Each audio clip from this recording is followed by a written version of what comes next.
Wouldn't it be awesome if we could buy little blue pills for bloggers and journalists? When we send them a press release or a story, we're just giving them content. If only we could also give them something that would really turn them on. Well, pills there ain't, but there are 9 ploys that we can use that are guaranteed to arouse them. And these are they.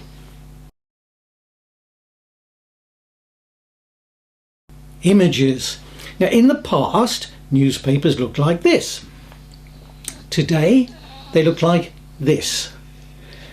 And for very good reason.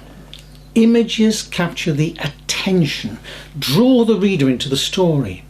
Online or offline, images are everything. So whenever possible, make sure you provide eye-catching images, but never boring old mugshots unless the person is well known in your industry. Instead, choose something really visual. It is amazing how many press releases with obvious visual opportunities don't provide images.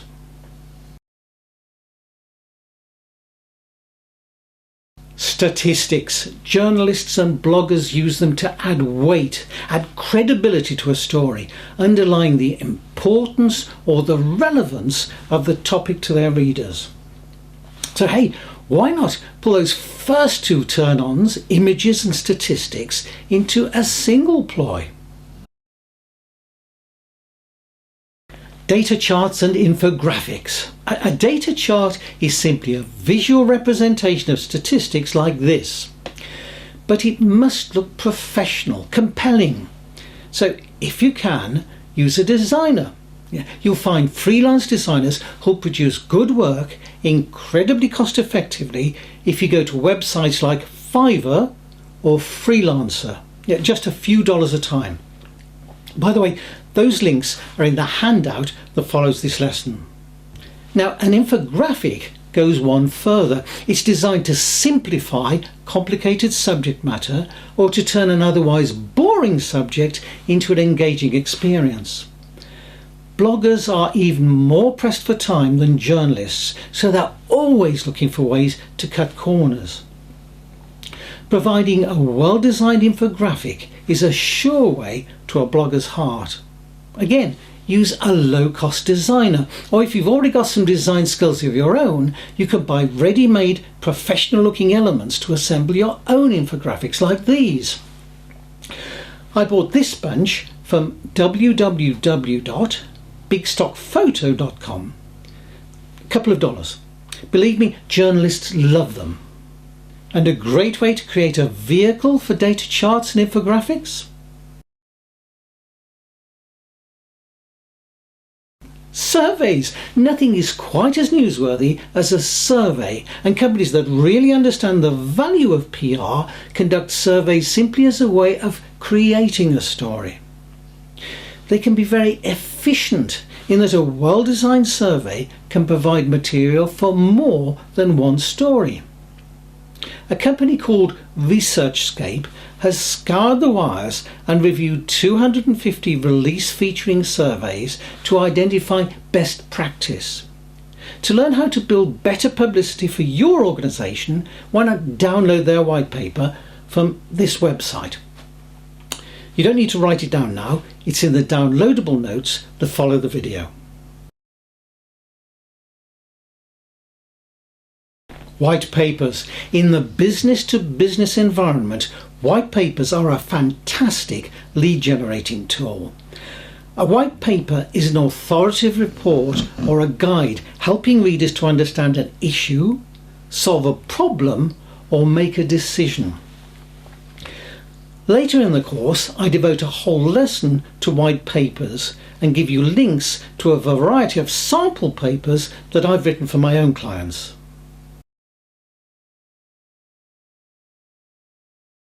Lists. The media's always had a love affair with lists, especially top 10 lists.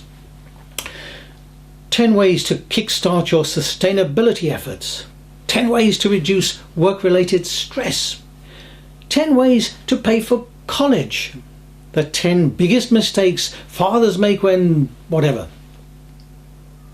Ranked lists are one of the easiest things to turn into content, but you must make sure they're relevant to your sector. It all comes back to being a voice in your industry.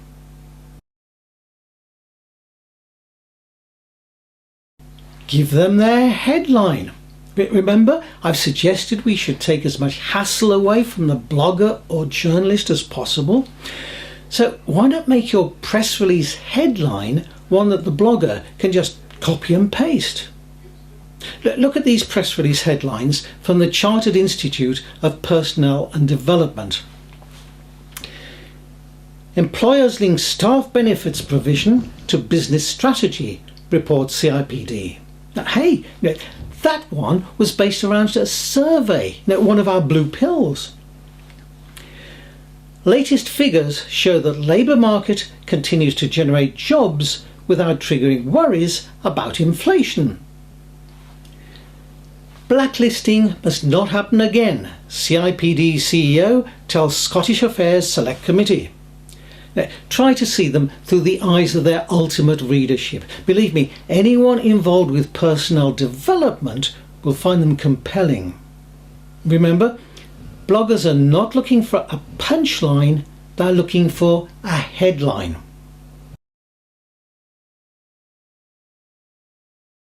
Quotes. Get your CEO, and that includes you if you're a one-man band, to make a spoken statement. The sort of thing that goes in quotation marks. Not the usual boring marketing stuff that almost everyone puts in press releases, puffing at their product or their company. This is an excerpt from a real-life press release announcing a new Chief Information Officer joining the Board of Directors.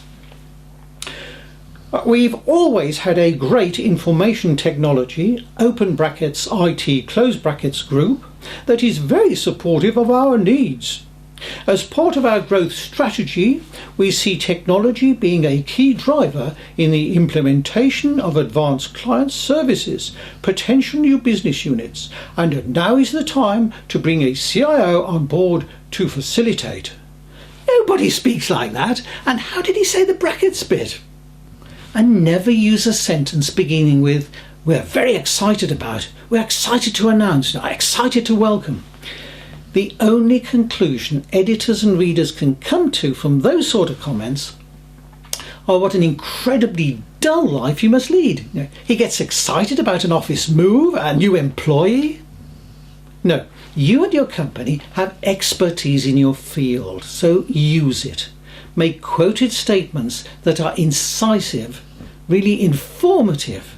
In fact, don't be afraid to be